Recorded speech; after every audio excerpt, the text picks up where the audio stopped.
সকালবেলা উঠে ব্রাশ করেন না বাংলাদেশে এমন মানুষ পাওয়া খুবই কঠিন। একদম ছোট থেকে বড় পর্যন্ত প্রত্যেকেই সকালে ব্রাশ করেন। তো তার মানে সবার জন্যই আসলে পেস্ট খুবই গুরুত্বপূর্ণ। সেই পেস্টেই পাওয়া গেছে মাইক্রোপ্লাস্টিক, যেই খবরটি আসলে সবাইকে চরমভাবে আতঙ্কিত করেছে। কেননা আগেই বলেছি যে আসলে পেস্ট ব্যবহার করেন না এমন লোক পাওয়া খুবই কঠিন। বিশেষ করে আমরা বড়রা যেমন এই পেস্ট দিয়ে দাঁত মাজি, ছোটদেরও কিন্তু আমরা বাধ্য করি অনেকটা দাঁত মাজার জন্য। কারণ দাঁত মাজলে সুস্থ থাকবে এমনটি আমাদের জানা। কিন্তু সেই পেস্ট যদি বরং সুস্থতার বিপরীতে অসুস্থতার কারণ হয়, তাহলে আসলে কতটা ঝুঁকি তৈরি করে। আমরা সবাই জানি আসলে আজকের এই খবরটি সবার জানা হয়ে গেছে যে আমরা পেস্টে যেই ক্ষতিকর উপাদান, ক্ষতিকর মাইক্রোপ্লাস্টিক পাওয়া গেছে সেটির তথ্য। তো আমি এখন আপনাদেরকে জানাতে চাই আসলে পেস্টে বা কোনো মাধ্যমে যদি মাইক্রোপ্লাস্টিক মানুষের শরীরে যায় তার কী ধরনের ক্ষতি হতে পারে।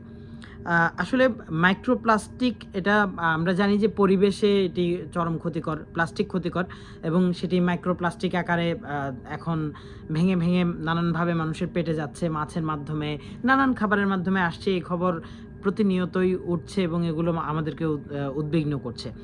তো এটি শুধু পরিবেশের জন্য না, এটি আসলে মানব স্বাস্থ্যের জন্য একটি খুবই ক্ষতিকর উপাদান। এই প্লাস্টিক এটি আমাদের মাটি নষ্ট করেছে, পানি নষ্ট করেছে। এখন ধীরে, ধীরে কিন্তু আমাদের যে খাবারের যেই উৎসগুলো রয়েছে সেগুলোতে ছড়িয়ে পড়ছে। তো এখন আমরা যেটি দেখলাম যে আসলে মাইক্রোপ্লাস্টিকে ছড়িয়ে পড়েছে এই আমাদের যেই টুথপেস্টে।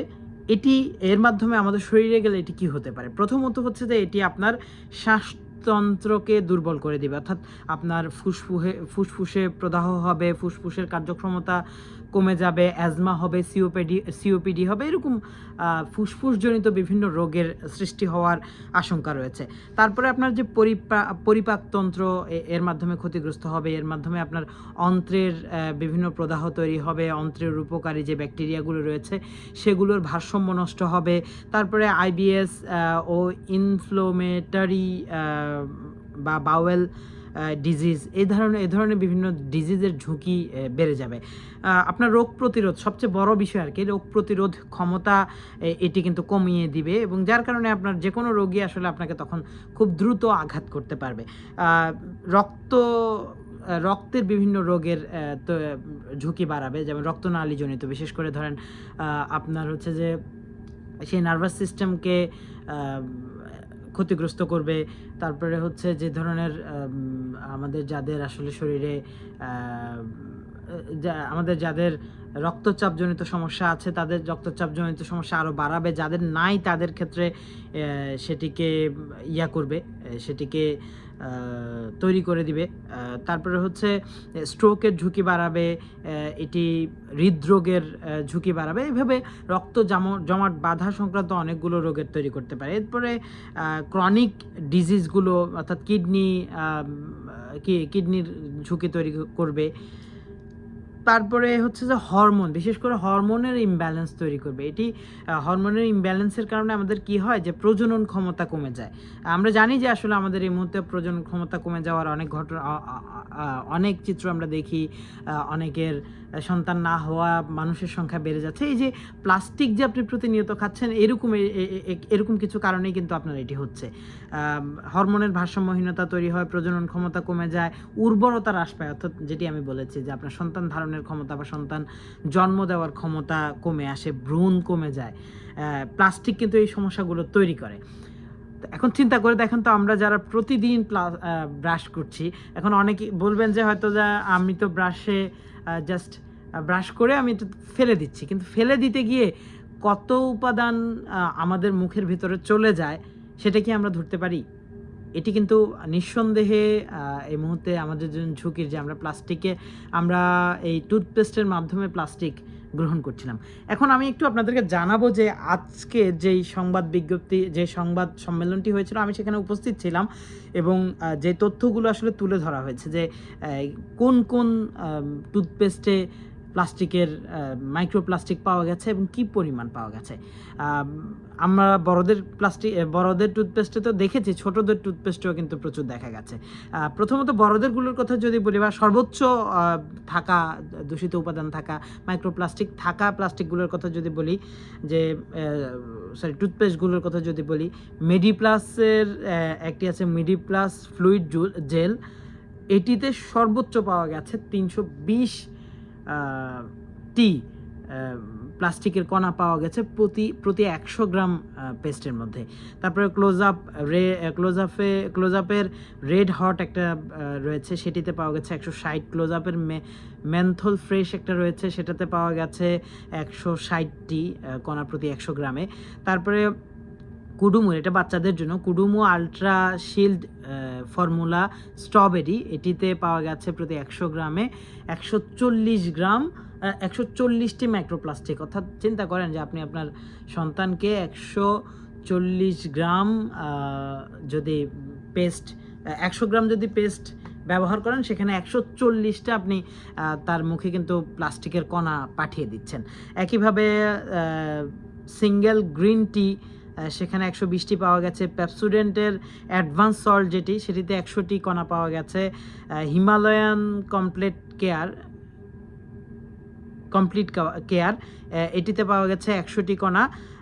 সেন্সোডাইন ফ্রেশ মিন্টে পাওয়া গেছে 80টি প্লাস্টিকের কণা।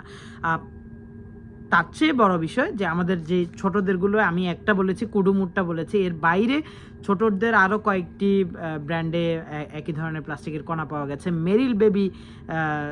মেরিল বেবি স্ট্রবেরি একটি রয়েছে ছোটদের জন্য টুথপেস্ট, সেটিতে 60টি কণা পাওয়া গেছে। মেরিল বেবি অরেঞ্জে পাওয়া গেছে 40টি। পেপসোডেন্ট কিডস অরেঞ্জ একটি রয়েছে, সেটিতে 20টি কণা পাওয়া গেছে। সবাই জানতে চাচ্ছেন আসলে কোনগুলো নিরাপদ। এখানে যদিও 34টি টুথপেস্টের উপরে গবেষণাটি হয়েছে, সেখানে 34টি টুথপেস্টের মধ্যে তারা বলেছেন 26টিতে তারা ক্ষতিকর উপাদান পেয়েছেন, তার মানে 8টিতে নিরাপদ পাওয়া গেছে। তো 8টির মধ্যে বিভিন্ন বিদেশি ব্র্যান্ড রয়েছে যারা বাংলাদেশে ব্যবসা করে। আমরা সেই বিদেশি ব্র্যান্ডগুলোর কথা না বলি, আমরা বাংলাদেশি ব্র্যান্ডগুলোর কথা শুধুমাত্র বলি। যে বাংলাদেশি ব্র্যান্ডের মধ্যে হচ্ছে জেন ফ্রেশ নামে একটি টুথপেস্ট রয়েছে, সেটি নিরাপদ পাওয়া গেছে, অর্থাৎ সেটিতে কোনো ধরনের প্লাস্টিকের উপাদান পাওয়া যায়নি। তারপরে হচ্ছে parachute just for baby mango flavour সেটি নিরাপদ পাওয়া গেছে। Closeup red hot zinc fresh technology, এই 3টিতে মূলত মাইক্রোপ্লাস্টিক মুক্ত পাওয়া গেছে।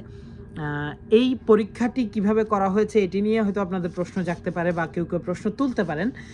এটি করেছে এইচডো environment and social development organization নামের একটি গবেষণা সংস্থা। এই সংস্থাটি নিয়মিত আসলে পরিবেশের বিভিন্ন উপাদান মানব স্বাস্থ্যে কতটুকু ক্ষতিকর, পরিবেশ দূষিত উপাদানগুলো সেটি নিয়ে গবেষণা করে থাকে।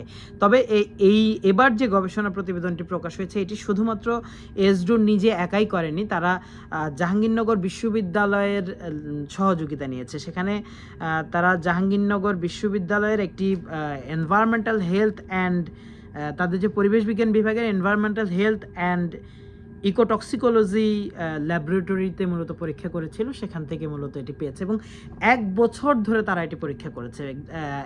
শুধু তারা ল্যাবে পরীক্ষায় নয়, তারা মানুষের মৌখিক ইন্টারভিউ করেছে, যার মাধ্যমে তারা এটি শনাক্ত করেছে যে এই টুথপেস্টগুলোতে প্লাস্টিকের কণা রয়েছে। এই রিপোর্টটি দেখে হয়তো সবাই আতঙ্কিত হয়ে যাচ্ছেন, এখন কি করব, প্লাস্টিক ব্যবহার করব নাকি ব্রাশ করাই ছেড়ে দিব, এটি নিয়ে আতঙ্কিত হচ্ছেন। তো আমরা বলবো যে আসলে এটিতে আতঙ্কিত হওয়ার চেয়েও এখানে সমাধান খোঁজাটা খুবই বেশি জরুরি। সেক্ষেত্রে কিছু সমাধানের পরামর্শ তারাও দিয়েছেন এসডিওর পক্ষ থেকে। সেখানে তারা বলার চেষ্টা করেছেন যে কাজগুলো করা যেতে পারে।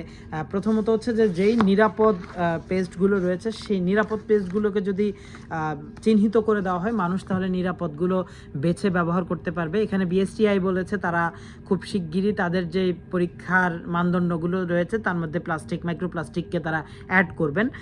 তারপরে হচ্ছে বাজারে মনিটরিং করা, ল্যাবরেটরিতে পরীক্ষা করে আরও যাচাই বাছাই করার কথা তারাও বলেছেন। আমরাও মনে করি যে এটিকে আরও যাচাই বাছাই করা উচিত। কোম্পানিগুলো নিজেরা নিজেদের পক্ষ থেকে এটি যাচাই করা উচিত করে তারা যদি তারা এটিকে নিরাপদ বলে, প্লাস্টিক মাইক্রোপ্লাস্টিক ফ্রি হয়ে থাকে, তারা তাদের সেই যেই মোড়ক রয়েছে মোড়কে উল্লেখ করে দেওয়া উচিত যে এটি মাইক্রোপ্লাস্টিক ফ্রি। তাহলে আসলে আমাদের জন্য উপকারী হয়। বিশ্বের বিভিন্ন দেশে মাইক্রোপ্লাস্টিক ব্যবহারের উপর, যে কোনো পণ্যে মাইক্রোপ্লাস্টিক ব্যবহারের উপর কড়া নিষেধাজ্ঞা রয়েছে, সেটি বাংলাদেশে নিশ্চয়ই খুব শিগগিরই বাস্তবায়ন খুবই জরুরি। এ ব্যাপারে হয়তো সরকার আন্তরিক হবেন, কারণ এটি একেবারেই জনস্বাস্থ্যের জন্য গুরুত্বপূর্ণ একটি বিষয়। পেস্ট ছাড়া আসলে আমাদের কারো সকাল হয় না, কারো রাতও হয় না। তো এই জন্য এই ব্যাপারটি খুব বেশি গুরুত্ব দেওয়া প্রয়োজন এবং এটিকে উড়িয়ে না দিয়ে আমার মনে হয় আমরা প্রত্যেকে আমলে নেওয়া উচিত, আমলে নিয়ে সচেতন হওয়া উচিত।